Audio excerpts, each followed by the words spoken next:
Imagine this. You're a Native American in 1492. A European missionary shows up. First anyone in these parts has ever met.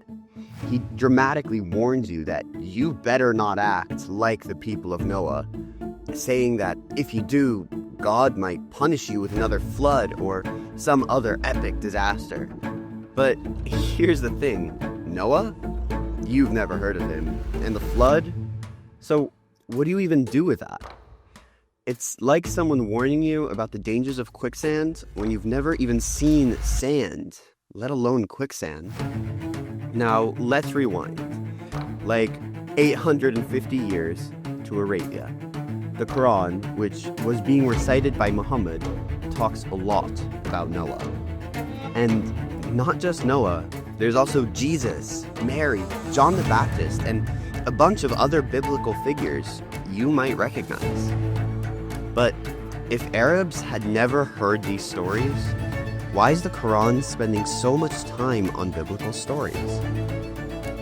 It even tells tales that were popular among Christians at the time, but not in the Bible, like Jesus making a bird out of clay and then, boom, it comes to life. And get this, the Quran isn't just speaking about Christians and Jews, it's actually talking to them, saying, don't exaggerate in your religion. It even tells Muslims how to interact with Jews and Christians, saying things like debate with them in the best way possible. And we believe in what was revealed to us and what was revealed to you. The Quran also talks about Christian monks, priests, churches, and monasteries. In fact, it says Christians are some of the best friends of Muslims because of their humble monks. It also claims that God has protected their churches and monasteries. Not all the mentions are warm and brotherly. Some stories from the Hadith and the Prophet's biography has him condemning Christians, while another describes Muhammad protecting an image of Mary and Jesus inside the Kaaba itself. Yep, that's right, inside the Kaaba.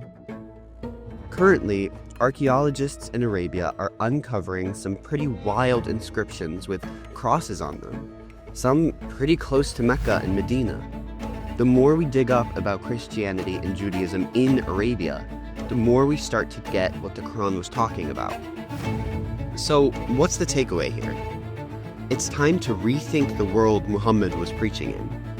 There was clearly a decent community of Christians, and his audiences seemed to be familiar with biblical stories.